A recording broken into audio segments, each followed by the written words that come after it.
இந்த வெற்றி விழாவை நான் எப்படி பார்க்குறேன்னா, தீபாவளிக்கு வந்த 2 படங்களில் ஒரு படம் இதை விட பெரிய வெற்றி பெற்றிருக்கு, பணத்தால் பெரிய வெற்றி பெற்றிருக்கு. ஆனால் பைசன் பணத்தாலையும் படைப்பாலையும் மக்களிடத்திலையும் மாபெரும் வெற்றியை பெற்று. இந்த திருநெல்வேலி தூத்துக்குடி அந்த இடத்துல பத்திரிகையாளர் சந்திப்பில் பத்திரிகையாளர்கள் மாறி என்கின்ற இயக்குனருக்கு கொடுத்த ஒரு நெருக்கடி தான் எனக்கு, நான் அவரோடு போகணும்னு தோணுச்சு. சரி, நம்ம போய் பக்கத்தில் உட்காருவோம், என்ன வகையான தாக்குதல்கள் வருது அதை நம்ம சமாளிப்போம் அப்படின்னு தான் போனேன் நான். ஆனால் நான் வந்த இடத்துல அது நடக்கலை. நடந்திருந்தால் நிச்சயமாக நான் அந்த இடத்துல மாறி பாதுகாத்திருப்பேன், அதில் எந்த மாற்று கருத்தும் கிடையாது. எனக்கு என்னென்னா, அந்த பத்திரிகையாளர்கள் ஒரு கேள்வியை திரும்ப திரும்ப மாறிக்கிட்ட கேட்குறாங்க, நீங்கள் ஏன் இந்த மாதிரி படம் எடுக்கிறீங்க, ஏன் இந்த மாதிரி படம் எடுக்கிறீங்க, நீங்கள் சமூகத்துக்குள்ளே ஒரு பிரச்சனையை உண்டு பண்ணணும்னு நினைக்கிறீங்கன்றாங்க. இது எவ்வளவு அபத்தமான ஒரு கேள்வியாக இருந்ததுன்னு நான் பார்த்தேன். நான் கண்ணுக்கு தெரியாத சாமி, இல்லாத பேய், இது ரெண்டை பற்றியும் இங்கே நிறைய சினிமா வந்து வெற்றி அடைஞ்சிக்கிட்டே இருக்குது. சாமி யாரும் பார்த்ததும் கிடையாது, அதை பற்றி படம் எடுத்தால் கொண்டாடுறாங்க.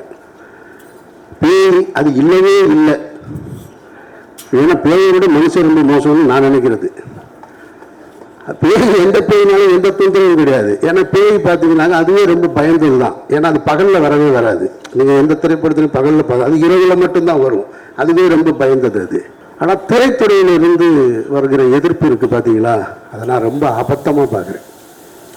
அதில் ஒரு இயக்குனர் வந்து ஒரு தொலைக்காட்சி ஊடகத்தில் இந்த திரைப்படத்தை பற்றி பேசும்போது ஒரு பாடல் பாடி காமிக்கிறார். நீங்கள்லாம் பார்த்துருப்பீங்க. ரொம்ப கேவலமாகவும் குரூரமாகவும் பைசன் பைசன் பைசன், அது ஒரு பாய்சன், அந்த குரலே நாராசமாக இருக்குது. அதில் இது வேற. நான் கேட்குறேன், உங்ககிட்ட உண்மையிலே கருத்து இருந்ததுன்னா, அவர் ஒரு கருத்து வச்சுருக்காரு, அந்த மீடியாவை ஆர்ட்டாக அவர் எடுத்துகிட்டு வந்து அதன் மூலமாக ஒரு அரசியல் சொல்கிறார். உங்ககிட்ட கருத்து இருந்ததுன்னா நீயும் அதை ஆர்ட்டில் எடுத்துகிட்டு வர வேண்டியதானே, அப்படித்தானே நீ சண்டை போடணும்.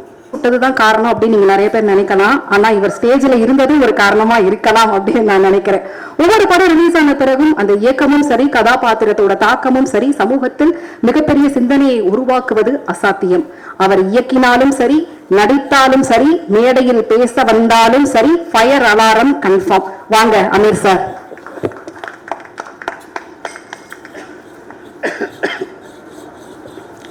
அரங்கத்தில் இருக்கும் அனைவருக்கும் இறைவன் புறத்திலிருந்து சாந்தியும் சமாதானம் உண்டாகட்டும்.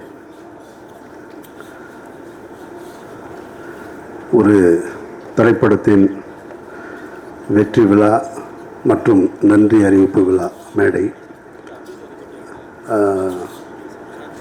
என்னுடைய திரைப்பயணத்தில் கிட்டத்தட்ட 20 வருடங்களுக்கு மேலாயிருச்சு. மௌனம் பேசியதை தொடங்கி இந்த நிமிடம் வரைக்கும் எந்த திரைப்படத்திற்கும் என்னுடைய திரைப்படங்களுக்கு வெற்றி விழா நடந்ததும் இல்லை, நன்றி அறிவிப்பும் நடந்ததும் கிடையாது. அப்படி ஒரு சம்பவமே நடக்கலை, அப்படி ஒரு வாய்ப்பும் எனக்கு கிடைக்கல. மாபெரும் வெற்றி படங்களாக இருக்கும் பொழுதும் வீட்டுக்குள்ளே தான் மூடையும் கிடந்திருக்கேன். அது பருத்திகளுடைய வெற்றியாக இருக்கும்போது சரி, வணிக ரீதியாக தோல்வியை தந்தாலும் அப்போவும் வீட்டுக்குள்ளே தான் இருந்திருக்கேன், வெளியே வர்றதில்லை. நான் என்னுடைய திரைப்படங்களை வந்து பொதுவாக திரைக்கு கொண்டு வருவதற்கு வரைக்கும் தான் நான் அதை பார்த்துட்டே இருப்பேன். அதுக்கப்புறம் அதை பார்க்குற பழக்கம் இல்லை. அது தேட்டரில் என்னவா இருக்கோ அது ப்ரெஸ்ஸோவில் கூட போய் நிற்கிறது இல்லை, அந்த பழக்கம் இல்லைன்னு வச்சுங்களேன். எனக்கு அதுக்கு காரணம் என்னென்னா, நிறைய பல்வேறு விஷயங்கள் இருக்குது. இந்த நல்ல நேரத்தில் அதை பற்றி பேச வேணான்னு நினைக்கிறேன் நான். ஆனால் இந்த திரைப்படத்திற்கு முதல் முறையாக நான் மாறி கூட 2-3 இடத்துக்கு வெளியில் போக வேண்டிய சூழல் ஏற்பட்டது. அதுக்கு காரணம் என்ன அப்படின்னா, முதல்ல நீங்கள் ப்ரெஸ்ஸோ இங்கே பார்க்கும்போதும் கூப்பிட்டாரு. இல்லை சார் நான் வரல சார், நான் இங்கெல்லாம் வர்றதா ஐடியாவில் இல்லை, பொதுவாக போக மாட்டேன் நான் அப்படின்னு. அப்புறம் மறாத நாள் திருநெல்வேலி தூத்துக்குடி இங்கெல்லாம் போயிருந்தார். அப்போ போயிருக்கும் பொழுது அப்பவும் நான் போகலை, அவர் டீம் மட்டும்தான் போயிருந்தாங்க. அந்த டீம் போயிருக்கும்போது மாறி பார்த்து தொடர்ச்சியாக சில கேள்விகள் வந்துக்கிட்டே இருந்தது. அதை நான் செய்தி ஊடகங்களில் பார்த்துட்ருக்கேன். அது முடிஞ்சு மறுநாள் மதுரைக்கு வந்துட்டு மதுரையில் நான் இருந்தேன், என்னை கூப்பிட்டு தேட்டருக்கு போனாங்க. சரின்னு நம்ம ஊருக்கு வந்திருக்காங்களேன்னு தேட்டருக்கு போனேன். அப்போ மாதிரி கூப்பிட்டாரு, சார்ப்பா நீங்கள் நாளைக்கு சேலம் மற்ற ஊர்களுக்கு போகிறோம், நீங்கள் வாங்கன்னாரு. நான் வர்றேன்னு சொல்லி ஒத்துக்கிட்டேன். அதுக்கு காரணம் என்னென்னா, இந்த திருநெல்வேலி தூத்துக்குடி அந்த இடத்துல பத்திரிகையாளர் சந்திப்பில் பத்திரிகையாளர்கள் மாறி என்கின்ற இயக்குனருக்கு கொடுத்த ஒரு நெருக்கடி தான் எனக்கு நான் அவரோடு போகணும்னு தோணுச்சு. சரி, நம்ம போய் பக்கத்தில் உட்காருவோம், என்ன வகையான தாக்குதல்கள் வருது அதை நம்ம சமாளிப்போம் அப்படின்னு தான் போனேன் நான். ஆனால் நான் வந்த இடத்துல அது நடக்கலை. நடந்திருந்தால் நிச்சயமாக நான் அந்த இடத்துல மாறி பாதுகாத்திருப்பேன். அதில் எந்த மாற்று கருத்தும் கிடையாது. எனக்கு என்னென்னா, அந்த பத்திரிகையாளர்கள் ஒரு கேள்வியை திரும்ப திரும்ப மாறிக்கிட்ட கேட்குறாங்க, நீங்கள் ஏன் இந்த மாதிரி படம் எடுக்கிறீங்க, ஏன் இந்த மாதிரி படம் எடுக்கிறீங்க, நீங்கள் சமூகத்துக்குள்ளே ஒரு பிரச்சனையை உண்டு பண்ணணும்னு நினைக்கிறீங்கன்றாங்க. இது எவ்வளவு அபத்தமான ஒரு கேள்வியாக இருந்ததுன்னு நான் பார்த்தேன். நான் கண்ணுக்கு தெரியாத சாமி, இல்லாத பேய், இது ரெண்டை பற்றியும் இங்கே நிறைய சினிமா வந்து வெற்றி அடைஞ்சிக்கிட்டே இருக்குது. சாமி யாரும் பார்த்ததும் கிடையாது, அதை பற்றி படம் எடுத்தால் கொண்டாடுறாங்க. பேய் அது இல்லவே இல்லை. ஏன்னா பேயை விட மனுஷன் ரொம்ப மோசம்னு நான் நினைக்கிறது. பேய் எந்த பேயினாலும் எந்த தொந்தரவும் கிடையாது. ஏன்னா பேய் பார்த்தீங்கன்னாங்க அதுவே ரொம்ப பயந்தது தான். ஏன்னா அது பகலில் வரவே வராது. நீங்கள் எந்த திரைப்படத்துலையும் பகலில் அது இரவில் மட்டும்தான் வரும். அதுவே ரொம்ப பயந்தது. அது பகலில் போனால் ஆளுங்க நிறையா இருப்பாங்க, இவனுக்கு பயந்துட்டு ஓடிடும். இது ரெண்டை பற்றியும் படம் எடுக்கலாம். ஆனால் கண்ணுக்கு தெரிஞ்சிருக்கக்கூடிய சாதி, அது ஏற்படுத்துகிற தீமைகள், அதனால் ஏற்பட்ட வலிகள், கொடுமைகளை ஒருத்தன் படம் எடுக்கக்கூடாதுன்ற கேள்வியை முன்வைக்கும் போது தான் எனக்கு ரொம்ப அபத்தமாக இருக்குது. அவர் ஒரு படம் எடுக்கிறார், அவர் ஒரு கருத்தை சொல்கிறார். அந்த கருத்துக்கு உங்கள்கிட்ட எதிர்கருத்து இருந்தால் நீங்களும் சொல்லுங்கள். எடுக்கக்கூடாது, ஏன் எடுக்கிறீங்கன்ற கேள்வி ரொம்ப ஆபத்தானதாக நான் பார்க்குறேன். நான் இப்போ மாரியுடைய படங்கள், ரஞ்சித்துடைய படங்களை வந்து பொதுவெளியில் அரசியல் சார்ந்தவங்க கருத்து தெரிவிக்கிறாங்க, அதுக்கு ஒரு எதிர்ப்பு தெரிவிக்கிறாங்க அப்படின்னா அதில் ஒரு நியாயம் இருக்கிறதா பார்க்குறேன். நான் ஒன்று ரொம்ப நாளாக அடிச்சிட்டோம், அப்படியே அடி வாங்கிட்டே இருக்க வேண்டிய திடீர்னு என்ன உங்களுக்கு எங்கேருந்துடா வருது இந்த தைரியம் அப்படின்ற கேள்வியாக இருக்கலாம். எல்லாம் நடந்து போச்சு, அதெல்லாம் ஏன் வெளியில் சொல்கிறேன், நாங்கள்லாம் பெரிய மனுஷனாகவே வாழ்ந்துட்டோம் இங்கே அப்படின்ற எண்ணமாகவும் இருக்கலாம். அது அரசியல் சார்ந்தவர்கள், அந்த அமைப்பு சார்ந்தவர்கள் சொல்கிறாங்கன்னா அதில் ஒரு லாஜிக் இருக்கிறதா பார்க்குறேன். ஆனால் திரைத்துறையிலிருந்து வருகிற எதிர்ப்பு இருக்குது பார்த்தீங்களா, அதை நான் ரொம்ப அபத்தமாக பார்க்குறேன். அதில் ஒரு இயக்குனர் வந்து ஒரு தொலைக்காட்சி ஊடகத்தில் இந்த திரைப்படத்தை பற்றி பேசும்போது ஒரு பாடல் பாடி காமிக்கிறார். நீங்கள்லாம் பார்த்துருப்பீங்க. ரொம்ப கேவலமாகவும் குரூரமாகவும் பைசன் பைசன் பைசன், அது ஒரு பாய்சன், அந்த குரலே நாராசமாக இருக்குது. அதில் இது வேறு. நான் கேட்குறேன், உங்ககிட்ட உண்மையிலே கருத்து இருந்ததுன்னா, அவர் ஒரு கருத்து வச்சுருக்காரு, அந்த மீடியாவை ஆர்ட்டாக அவர் எடுத்துகிட்டு வந்து அதன் மூலமாக ஒரு அரசியல் சொல்கிறார். உங்ககிட்ட கருத்து இருந்ததுன்னா நீயும் அதை ஆர்ட்டில் எடுத்துகிட்டு வர வேண்டியதானே, அப்படி தானே நீ சண்டை போடணும். அதை விட்டுவிட்டு ஒருத்தர் ஏன் எடுக்கிறான்ற கேள்வியை வந்து அவதூறு சொல்லக்கூடாது. அவர் சினிமாவின் மூலமாக ஒரு அரசியலை சொல்கிறாருன்னா நீயும் சினிமாவின் மூலமாக பதில் சொல்லு. அதுக்கு உங்ககிட்ட திறனி இல்லை, அதுக்கு உங்ககிட்ட வழி இல்லை, அந்த ஆர்ட் ஃபார்மை உன்னால் பயன்படுத்த முடியலைன்னா அவதூறு சொல்லாத, கேவலப்படுத்தாத, குறை சொல்லாத. அதை தான் நான் சொல்லணும்னு நினைக்கிறேன் இந்த இடத்துல. அதனால தான் மாறி கூட இந்த விழாவுக்கும் கூட, ஏன்னா இதுக்கப்புறம் பைசனுக்காக இன்னொரு விழா நடக்குமான்னு எனக்கு தெரியல. எனக்கு தெரியல, நான் இங்கே இருக்கணும்னு தெரியல. அதனால நான் இங்கே வரணும்னு வந்து உங்ககிட்ட சந்தித்து பேசணும்னு நினச்சேன். ஒரு நல்ல திரைப்படம் என்பது வந்து தனக்கான ஆட்களை சேர்த்துக்கிறோம். அது எனக்கும் அமைஞ்சிருக்கு, ரஞ்சித்துக்கும் அமைஞ்சிருக்கு, இன்னும் திரைத்துறையில் மிகப்பெரிய வெற்றிகளை கொடுத்த எல்லா இயக்குநர்களுக்கும். அப்படி பைசன் வந்து அமைச்சுக்கிருச்சு அப்படின்னு தான் நான் சொல்லுவேன். நான் இது வந்து மாறி என்ற அந்த கேப்டன் வந்து அதுக்கான ஆட்களை சரியாக தேர்ந்தெடுத்ததாக தான் நான் பார்க்குறேன். நான் இப்போ துருவ அந்த கேரக்டர்லேருந்து எடுத்துகிட்டு இன்னொரு ஆர்டிஸ்ட்டை மைண்டில் வச்சு பார்க்கவே முடியாது. அப்பாவை வந்து பசுபதியை தாண்டி வேற ஒருத்தரை பார்க்க முடியலை. வாத்தியார் கேரக்டருக்கு மதனை தாண்டி வேற ஒருத்தரை பார்க்க முடியலை. ஒளிப்பதிவுக்கு எழில் இல்லைன்னா யார் சிறப்பாக செஞ்சுருப்பா அப்படின்ற கேள்வி வருது. மியூசிக்கு நிவாஸ் இல்லைன்னா வேறு யார் பழைய மியூசிக் டைரக்டரான, இப்படி அது தனக்கான ஒரு நல்ல திரைப்படம் தனக்கானதை சேர்த்துக்கிறது அப்படின்னு தான் நான் உணர்றேன். நான் பொதுவாக ஒரு நல்ல திரைப்படங்களை பார்க்கும் பொழுது நம்ம பாராட்டுவோம். ஆனால் பாராட்டுகள் எல்லோரோடும் பயணிப்புமா அப்படின்னா அது வாய்ப்பு குறைவு தான். ஆனால் இந்த படத்தை பார்த்ததுக்கு பின்னாடி எனக்கு ஒரு 3 பேரோட ஒர்க் பண்ணணும் அப்படின்ற ஆசை வந்துருச்சு. என்னோட டைரக்ஷனில் வந்து கேமராமேன் எழிலோடையும் மியூசிக் டைரக்டர் நிவாஸோடையும் திலீப் சுப்பராயனோடையும் சேர்ந்து ஒரு படம் பண்ணிடணும். ஏன்னா ரொம்ப கம்ஃபர்ட் ஜோன். இப்போ திலீப் பேசும்போது இங்கே சொன்னார், அவர் தான் அந்த மீசையெல்லாம் வச்சு அந்த பக்கம் லால் சாரோட தம்பியாக நடிச்சிருந்தது. அவர் அடிக்கிற காட்சி, அவர் ஃபைட் மாஸ்டர், அவருக்கு தெரியும்ல, அவர் பல பேரை பார்த்துருப்பார். அவர் வந்து நின்றுட்டு ஒரு நிறைய மாறி சொன்னாப்புல, இங்கே கட்டை இருக்குது, இந்த இருக்குது சார் கட்டை, இதை எடுத்துடுங்க. ஏங்க கட்டையை கரெக்டாக வைங்க, எந்த கட்டைங்கன்னு. இல்லை சார் டம்மி தான் சார்னாரு. இல்லைங்க நீங்கள் சொல்கிறீங்க, டேர்ன் பண்ணி நிற்கிறேன், நான் திரும்பி எடுக்கிறது எந்த கட்டைன்னு எனக்கு வைக்கிற இடத்த காட்டுங்க, வேறு கட்டை நீங்கள் ஒரிஜினல் கட்டையை எடுத்து. அல்ல சார் அதெல்லாம் சமாளிச்சிடலாம் சார். இல்லைங்க உங்களுக்கு என்னையே தெரியாது, அதனால சொல்கிறேன், நான் எடுத்து வேகமாக பார்த்துக்கலாம் சார். டம்மி தான், ஆனால் கரெக்டாக டம்மி நானே எடுத்து வச்சுக்கிட்டேன். அசிஸ்டன்ட் டைரக்டர் கொஞ்சம் சார் டைரக்டருக்கு டென்ஷனாக இருந்தாங்கன்னா அசிஸ்டன்ட் டைரக்டர் மாற்றி விட்டுருவாங்கல்லன்னு, அதனால் திரும்ப ஒரு பார்த்துக்கிட்டேன் கட்டையை. நான் கட்டையை எடுத்து அடித்தா ஷாட் நல்லா வந்திருக்கு, மாறி சிரிச்சுட்டு மாறிட்டு அது மாதிரி சொல்கிறாப்புல, சார் எல்லாரையும் படுத்திட்டாப்புல சார் இந்த மாஸ்டர், விடாதீங்க சார்.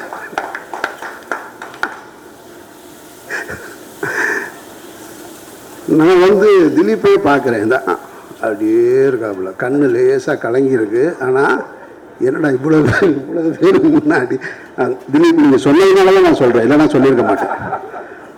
அப்படியே நிற்கிறாப்புல தான் இவர் ஒன்று. அதே ஒரு சின்ன மிஸ் ஆயிடுச்சு சார், ஒரு 1 more போகலாம் சார் அப்படின்னா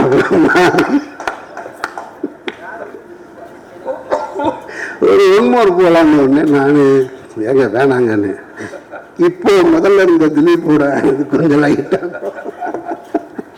லைட்டாக கொஞ்சம் குறைஞ்சிருச்சு. இல்லை நான் கேட்டேன், இல்லை திலீப் நான் வேணா சும்மா சீட் பண்ணவான்னு. பரவாயில்ல சார் அடிங்க சார்.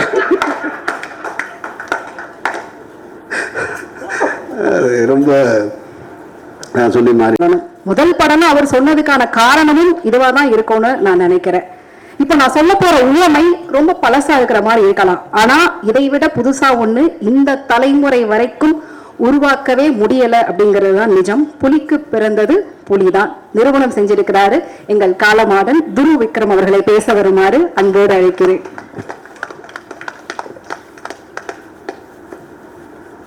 அனைவருக்கும் வணக்கம். யூஸ்வலாக ஒரு மேடை ஏறதுக்கு முன்னாடி நான் சின்னதாக ஒரு லிஸ்ட் ஏதாச்சும் ரெடி பண்ணி பேசுவேன். நான் இந்த வாட்டி ஏதோ ஒரு காரணத்துக்காக என்னால் அதை பண்ண முடியல. ஸோ கொஞ்சம் பதட்டமாக இருக்குது. எங்கேயாச்சும் நான் ஸ்டக் ஆனேன்னா மன்னிச்சிருங்க. வந்திருக்கிற ப்ரெஸ், மீடியா, உங்களோட சப்போர்ட், ஆதரவு, அன்பு எல்லாத்துக்குமே ரொம்ப நன்றி. நம்மளோட படத்தை மக்கள்கிட்ட போய் சேர்த்ததுக்கு ரொம்ப நன்றி. போன மேடையில் ப்ரீ ரிலீஸ் ஈவெண்ட் அன்றைக்கி சில பேரோட பேரை நான் சொல்ல மறந்துட்டேன். ஸோ ஃபஸ்ட்டு அவங்கள பற்றி நான் பேச விரும்புகிறேன். நம்ம எடிட்டர் சக்தி, அவர் வந்து சின்ன பையன், 27 வயசு தான், ஆனால் பயங்கரமான ஒரு உழைப்பு போட்டு இந்த படத்தை பண்ணியிருக்காரு. நிறைய பேர் வந்து எடிட்டிங் பற்றி பேசுகிறாங்க, என் ஃப்ரெண்ட்ஸ், ஃபேமிலி எல்லோரும். ஸோ அவரோட எடிட்டிங் வந்து இந்த படத்துக்கு ஒரு பெரிய பிளெஸ்ஸிங்காக இருக்குது. So thank you Sakthi. அதுக்கப்புறம் think music Santhosh. Think music வந்து இந்த ஆல்பமும் இந்த பாட்டுகளும் பயங்கர புஷ் பண்ணி மக்கள்கிட்ட போய் சேர்த்தாங்க. ஸோ அதில் சந்தோஷ் வந்து ஒரு முக்கியமான நபர். Thank you so much Santhosh for your input and your kind words. அதுக்கப்புறம் மாஸ்டர் வந்து எங்கள் அப்பாவோட ஒர்க் பண்ணியிருக்காரு அண்ட் நிறைய லெஜெண்ட்ஸோட ஒர்க் பண்ணியிருக்காரு. ஸோ அவர் இந்த படத்தில் என்னோட ஒர்க் பண்ணுறது நான் ரொம்ப ஒரு பெரிய விஷயமாக பார்க்குறேன். அவரோட சப்போர்ட் அண்ட் அவரோட மோட்டிவேஷன் வந்து ஸ்பாட்டில் எனக்கு ஒரு பெரிய புஷ்ஷாக இருந்துச்சு. ப்ளஸ் மாஸ்டரோட அந்த ஃபைட்டர்ஸ் எல்லாருக்குமே நான் ஒரு பெரிய நன்றி சொல்ல விரும்புகிறேன். ஏன்னா எல்லோரும் வந்து ஒரு பயங்கரமான உழைப்பு போட்டு இந்த படத்தில் நடித்தாங்க. அவங்க வந்து எந்த ஒரு எதிர்பார்ப்பு இல்லாமல் ரொம்ப கஷ்டப்பட்டு ஒர்க் பண்ணாங்க இந்த படத்தில். அண்ட் இந்த படம் பொறுத்த வரைக்கும் ஃபைட்டர்ஸ் எல்லோரும் வந்து உண்மையாக அடி வாங்கினாங்க, என்னையும் அடித்தாங்க. ஸோ எல்லாம் வந்து ரொம்ப இயல்பாக பண்ணோம். அண்ட் அதுக்காக அவங்களோட சப்போர்ட் எனக்கு ரொம்ப தேவையாக இருந்துச்சு. ஸோ மாஸ்டர், உங்களுக்கும் உங்களோட ஃபைட்டர்ஸுக்கும் நான் ரொம்ப பெரிய நன்றி சொல்ல விரும்புகிறேன். பசுபதி சார் வந்து நான் முதல் நாள் ஸ்பாட்டில் பார்க்கும்போது அந்த ஏர் ஓட்டுற சீன் தான், அந்த ஏர் ஓட்டுற காட்சி தான் ஃபர்ஸ்ட் எடுத்தோம். அவரை பார்த்த உடனே நம்ம சினிமாவில் பார்த்து ஒருத்தரை நேரில் பார்க்கும்போது ஒரு பெரிய பிரமிப்பு ஒன்று இருக்கும் இல்லையா. ஃபஸ்ட்டு அவர்கிட்ட நான் என் வாழ்க்கையில் நான் அவர்கிட்ட அதை அனுபவித்தேன். ஆனால் அதுக்கப்புறம் என்னை ரொம்ப கம்ஃபர்ட் ஆக்கி என்னை நிறைய கைட் பண்ணி எனக்கு நிறைய பாடம் சொன்னார், சொல்லி கொடுத்தாரு. பசுபதி சார், நான் முன்னாடி சொன்ன மாதிரி நீங்கள் ஒரு பெரிய லெஜெண்ட். இந்த படத்தில் நீங்கள் எங்கள் அப்பாவாக நடிச்சது ரொம்ப நன்றி சார். ஆடியன்ஸ்க்கு இந்த படத்தில் உங்களை ரொம்ப பிடிச்சிருக்கு and I'm very happy sir. Nivas வந்து ரொம்ப குவாய்ட்டான ஆள், ஆனால் மியூசிக்கில் பூந்து விளையாடுறாரு. நம்ம படத்தில் ஒரு செம்ம ஆல்பம் ஒன்று கொடுத்துருக்காரு. வாழ்த்துக்கள் Nivas. And Ranjith sir, thank you so much sir. நீங்கள் என்னை எப்படி நம்பினீங்க தெரில, ஆனால் எனக்காக இந்த மாதிரி ஒரு படம் மாரி சாருக்காக நீங்கள் கொடுத்துருக்கீங்க. உங்களோட நம்பிக்கைக்காக ரொம்ப நன்றி சார். முதல் வாட்டி இந்த படம் ஆரம்பிக்கிறதுக்கு முன்னாடி உங்களோட ஆஃபீஸில் உங்களை மீட் பண்ணேன். அப்போது தங்கலான்ல அப்பா இவ்வளோ பண்ணார், என்ன மாதிரி வேலை பார்ப்பாருன்றது வந்து நீங்கள் என்கிட்ட சொன்னீங்க. அது வந்து நான் மைண்டில் ஓட்டிகிட்டே இருந்தேன் சார். Thank you sir. அதுக்கப்புறம் அமீர் சார், நான் படம் பார்த்ததுக்கப்புறம் உங்களோட கேரக்டர் வந்து எனக்கு ரொம்ப பிடிச்சி போச்சு சார். கேமராமேன் எழுதனா கிட்ட நான் கேட்கும் போது அந்த ஒரு சீனில் வண்டியிலேருந்து நீங்கள் கையை நீட்டி அந்த கத்தியை பிடிப்பீங்க இல்லையா சார், அதில் வந்து நிறைய நெருப்புலாம் இருக்கும், நீங்கள் பயங்கர ரிஸ்க் எடுத்து பண்ணீங்கன்னு சொன்னாங்க அவங்க. அது வந்து எனக்கு ஒரு பெரிய ஆச்சரியம் ஒன்று கொடுத்துச்சு சார். நீங்கள் வேறு level sir. I love you so much. நீங்கள் பண்ணுற ஸ்டன் சீக்வன்சஸ், நீங்கள் எடுக்கிற ரிஸ்க், நீங்கள் போடுற உழைப்பு எல்லாமே வந்து எனக்கு ஒரு பெரிய inspiration sir. Thank you. Rajisha, thank you. எனக்கு ஒரு பெரிய சப்போர்ட்டாக இருந்திருக்கீங்க இந்த படத்தில். Aditi, thank you so much. போன மேடையில் அவங்கள பற்றி நான் பேச மறந்துட்டேன்.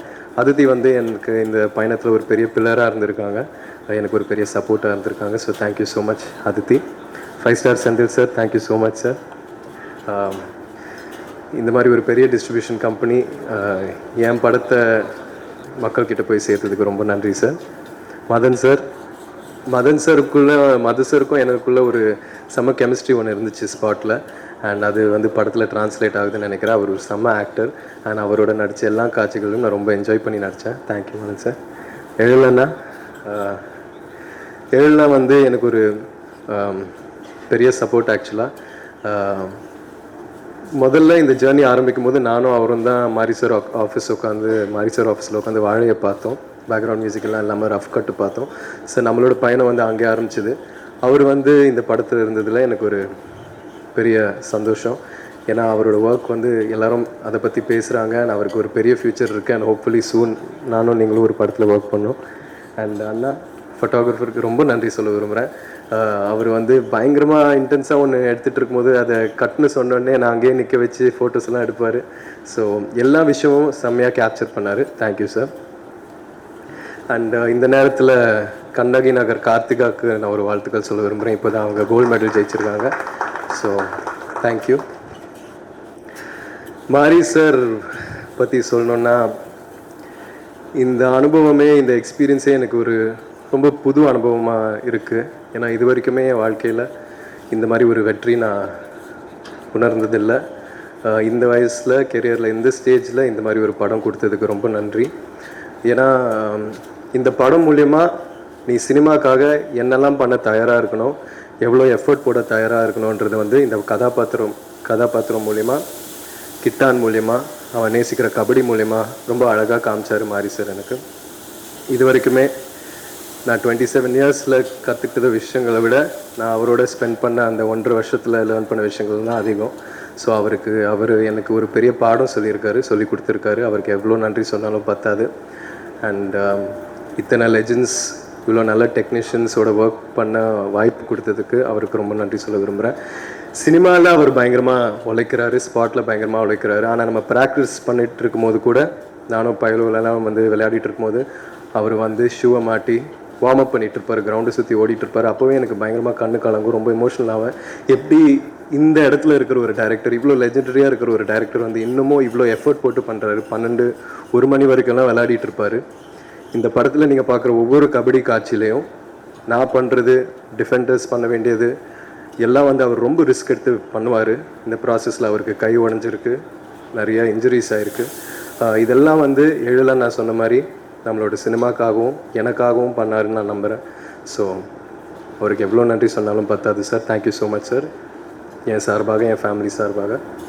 And yes, and Anupama Rajisha இவங்க 2 பேருக்கும் நான் ரொம்ப நன்றி சொல்ல விரும்புகிறேன். அவங்களோட ஒர்க் பண்ண எக்ஸ்பீரியன்ஸ் வந்து ஒரு ரொம்ப நல்ல எக்ஸ்பீரியன்ஸாக இருந்துச்சு. And ADs, camera assistants, art department எல்லாருக்கும் ரொம்ப நன்றி. ஒருவேளை இதுக்கப்புறமும் ஒரு ஈவெண்ட் நம்ம நடத்தினோன்னா நான் லிஸ்ட் எடுத்துகிட்டு வந்து எல்லாருக்கும் நான் கண்டிப்பாக தேங்க்ஸ் சொல்வேன் இன்னும் டீட்டெயில்டாக. Thank you so much. Thank you sir. அடுத்ததாக நான் பேச இருக்கக்கூடிய நபர் கொஞ்சம் இந்த மாதிரி எதாக இருந்தாலும் இதிலே முடிச்சிருங்க, 3ஆவதுலாம் போனால் நல்லதுக்கு இல்லை அப்படின்னு அப்படி நடந்தது. மாஸ்டரோட அசிஸ்டண்ட் பக்கத்தில் இப்படி பார்க்குறாங்க எல்லாருக்குமே இவர் அந்த ஷாட்டு முடிஞ்சிருச்சு. திரும்ப மாறி கூப்பிட்டு அங்கே பாருங்கள் அசிஸ்டண்ட் பூரா எப்படி சிரிக்கிறாங்க பாருங்கள் உள்ளுக்குள்ளே அப்படி பூரா மறைஞ்சு சிரிச்சிட்டு இருக்காங்க. ஏன்னா இந்த படத்தில் நிறைய ஃபைட் சீக்வன்ஸாக இருந்திருக்கு, வச்சு செஞ்சுருக்காப்புல அவர். அதனால் ஆனால் அதுக்கு பதிலுக்கு திலீப் என்னை ஒன்று வச்சு பண்ணிட்டாரு. அந்த பாம் அது வெடிச்சது இருக்கு இல்லையா, என் பக்கத்தில் இப்படி தான் வெடிச்சிச்சு. ஆமாம், திலீப் பார்த்த வேலை தான் அது. ரொம்ப நல்ல கம்ஃபர்ட்டாக பார்த்துக்கிட்டாப்புல. ஆனால் அது வெடித்த உடனே திரும்ப உள்ள பாய்ஸ் எல்லாம் உள்ளே வந்துட்டாங்க, ரொம்ப சேவ் பண்ணிட்டாங்க. ரொம்ப சந்தோஷம். எழில் கேமராமேனு, எழில் ரொம்ப தன்மையாகவும் இதாக நான் இந்த அறிமுக விழாவில், இசை வெளியீட்டு விழாவை அறிமுக விழா நம்ம நடத்தணும் இல்லையா, அதில் நான் சொன்னது உங்களுக்கு நினைவு இருக்குன்னு நினைக்கிறேன். நான் சும்மா ஒரு படத்தை பார்த்துட்டு அந்த படத்தில் நடிச்சிருக்கோன்றதுக்காக இந்த வாசிக்கிற பழக்கம்லாம் கிடையாது. என் மனதுக்கு தோன்றதைத்தான் நான் சொல்லுவேன். அப்படி தோன்றதான் சொன்னேன். அன்றைக்கி நான் சொன்னது, பசுமை சார் உங்களை நான் ரசித்தேன் இந்த படத்தில்னு சொன்னேன் நான். இன்றைக்கு அதைத்தான் மக்கள் பூரா சொல்கிறாங்க.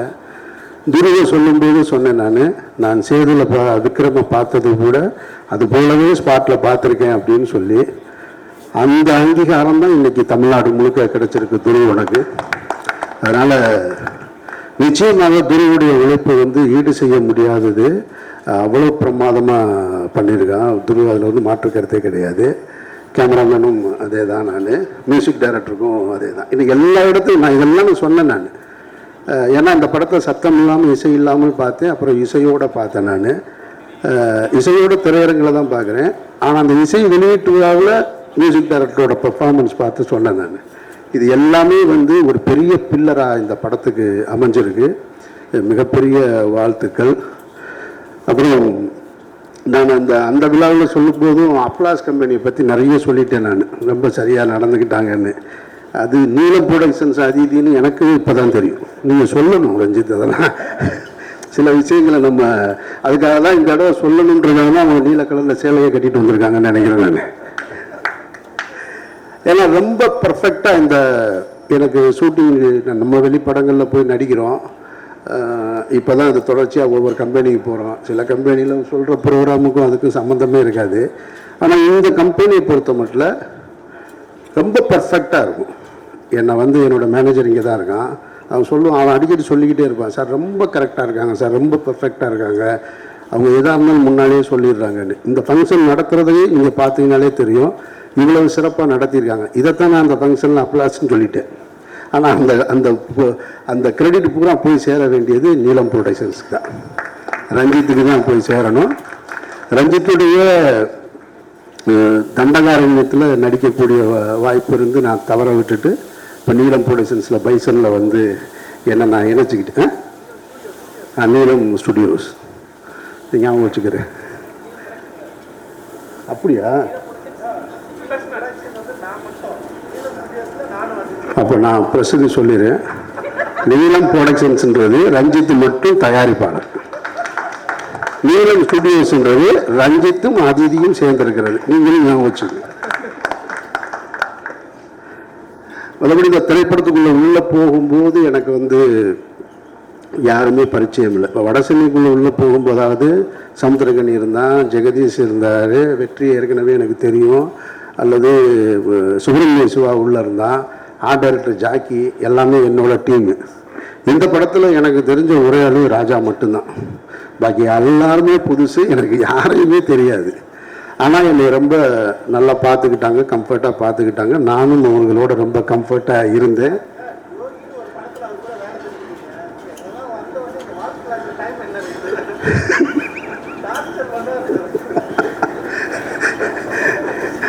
ரொம்ப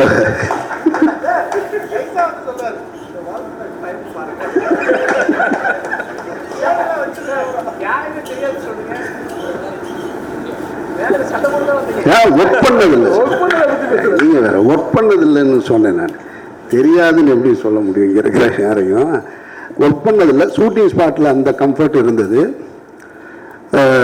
நான் அந்த விழாவில் சொன்னது தான், இந்த திரைப்படத்திற்கு இன்றைக்கு வந்து இங்கே பேசியவர்கள், இன்னும் வெளியில் எல்லாரும் பேசுகிறவங்க, திரைப்படத்தில் வந்து அந்த காட்சிக்கு வந்து கைதட்டல் வருது, என்னுடைய காட்சிக்கு இன்ட்ரொடக்ஷனில் இருக்குது, வசனத்துக்கு இருக்குது அப்படின்னா அது எல்லாமே இயக்குனருடைய சிந்தனை தான். நான் திரும்ப திரும்ப சொல்கிறேன்னா, நடிகன் என்பவன் என்றைக்குமே இயக்குனருடைய டூல் தான். அவர் இயக்குனராக மாறிவிட முடியாது. அவர் சொல்கிறத உள்வாங்கி நம்ம கொடுக்கறது தான் ஒரு நடிகருடைய வேலையாக நான் நினைக்கிறேன். இந்த திரைப்படத்தில் அந்த மேடையில் சொன்னது தான், இந்த படத்தின் மூலம் ஏதாவது ஒரு பேரும் புகழும் கிடைச்சதுன்னா அது மாரி செல்வராஜுக்கு தான். இங்கே நான் அந்த மாரி செல்வராஜுக்கிட்ட திருப்பி கொடுத்துறேன். நான் நீங்களே வச்சுக்கோங்க, அது உங்களுக்கானது. ரொம்ப சந்தோஷம். அதை தாண்டி மீடியாவுக்கு நான் அதிகமாக நன்றி சொல்ல கடமைப்பட்டிருக்கேன். காரணம், ஒரு திரைப்படம் என்பது பொழுதுபோக்கு உள்ள திரைப்படங்களாக இருக்கலாம். அது கருத்து சொல்கிற திரைப்படங்களுக்கு பெரு வெற்றி பெறுவது என்பது ரொம்ப குறைவாக தான் நடக்கும். இந்த வெற்றி விழாவை நான் எப்படி பார்க்குறேன்னா, தீபாவளிக்கு வந்த 2 படங்களில் ஒரு படம் இதைவிட பெரிய வெற்றி பெற்றிருக்கு, பணத்தால் பெரிய வெற்றி பெற்றிருக்கு. ஆனால் பைசன் பணத்தாலையும் படைப்பாலையும் மக்களிடத்திலையும் மாபெரும் வெற்றியை பெற்று. அப்போ அது ரொம்ப ரேர். ஒரு ஸ்போர்ட்ஸ் மூவி நிறைய பார்த்துருப்போம், ஆனால் எல்லா ஸ்போர்ட்ஸ் மூவிலையும் வந்து இது போல் இருக்காது. இதுக்குள்ளே வந்து ஒரு வாழ்வியல் இருக்குது, அதுக்குள்ளே கொஞ்சம் வயலன்ஸ் இருக்குது, எல்லாம் சேர்ந்து ரொம்ப மிக்ஸ்டாக சரிசமமாக மிக்ஸ் பண்ணியிருக்கு. அதை யார் அப்படின்னா மாரி செல்வராஜ் என்ற எழுத்தாளர் முடிவு செஞ்சது. எழுத்தாளர் முடிவு செஞ்சு அதை இயக்க வந்து அதுக்கு இத்தனை தொழில்நுட்ப கலைஞர்கள் உள்ளே சேர்த்து கொண்டு வந்தது. அதனால் இது எல்லா படைப்பையும் கொண்டு வந்து உங்ககிட்ட கொடுக்கும்போது நீங்கள் அதை சரியாக சேர்த்தது. இதில் நீங்கள் பத்திரிகையாளர்களை நான் திரும்ப திரும்ப இதுக்கு நன்றி சொல்ல கடமைப்பட்டிருக்கேன். எல்லோரும் மிகச்சரியாக, அதாவது ஒரு பெருவாரியாக கொண்டாடிக்கிட்டு இருக்காங்க. எப்படி பைசனுக்கு மாபெரும் வரவேற்பு இருக்கோ, ஒரு 10 பேர் அதை எதிர்கருத்து சொல்லிக்கிட்டே தான் இருக்காங்க. அது எல்லா இடத்துலையும் நானும் பார்த்துட்டு தான் இருக்கேன். அது எதிர்கருத்து சொல்கிறவங்க சொல்லிக்கிட்டே இருக்கட்டும், அவங்க இருக்கணும். படைப்பு என்றால் ஒரு படைப்புக்கான எதிர்கருத்து இருக்கணும். ஆனால் எது பெருவாரியாக இருக்குன்னா 90% மாபெரும் வரவேற்பு இருக்குது. அந்த வரவேற்பை மக்களிடத்தில் கொண்டு போய் சேர்த்து மாபெரும் வெற்றியை கொடுத்த ஊடக நண்பர்களுக்கும் பத்திரிகையாளர்களுக்கும் என்னுடைய நன்றியை தெரிவிச்சுக்கிறேன். ரொம்ப நன்றி, வணக்கம். நன்றி சார். அடுத்ததாக சாரி, எனக்கும் இந்த திரைப்படத்தில் நிறைய பேருக்கும் காட்சி உள்ள தொடர்பு கிடையாது. ரெஜிஷாவுக்கும் எனக்கும் சுத்தமாக, அனுபமாவுக்கும் எனக்கு மாதிரி ஒரு சீன் இருந்தது. ஆனால் ஆஃப்டர் இந்த படம் முடிஞ்சு இந்த ப்ரொமோஷன் தொடங்கினதுலேருந்து இப்போ வரைக்கும் பார்க்குறேன். எனக்கு கல்லூரியில் படிக்கும்போது ஒரு தோழி இருந்தால் எப்படி ரொம்ப மனம் விட்டு பேசுவாங்களோ, ரொம்ப ஷார்ட் டைமில் பேசக்கூடிய ஒரு நபராக ரெஜிஷா இருக்காங்க. எனக்கு ஆச்சரியமாக இருக்குது. நானும் அவ்வளோ சீக்கிரம் பேசுகிறேன்ல, என்னோட 2 கொஞ்சம் தள்ளி தான் உட்காந்துருப்பேன். ஆனால் அவங்க வந்து ரொம்ப உரிமையோடு பேசுவது வந்து ஒரு நல்ல ஃப்ரெண்டாக கிடைச்சது மாதிரி நான் பார்க்குறேன். நான் அனுபவமும் அப்படி தான். அவங்களும் நல்லா பழகிறதற்கு ரொம்ப இனிமையானவங்க. அவங்களுக்கும் என்னுடைய நன்றியை தெரிவிச்சுக்கிறேன். நன்றி. நன்றி சார். அடுத்ததாக தயாரிப்பாளர் நீலம் ஸ்டுடியோஸ்